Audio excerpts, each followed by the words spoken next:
భూతద్దాలు ఉందో లేదో చూడాలంటే నీ నడుముని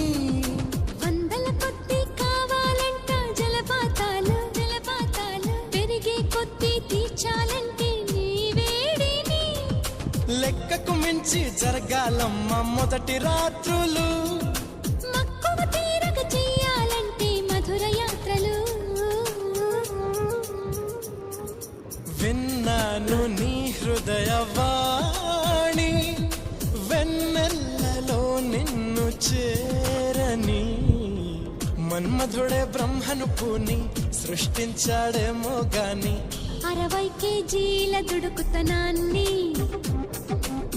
అలుపన్నది ఎరుగని రవితేజాన్ని పలికింది ఆకాశవాణి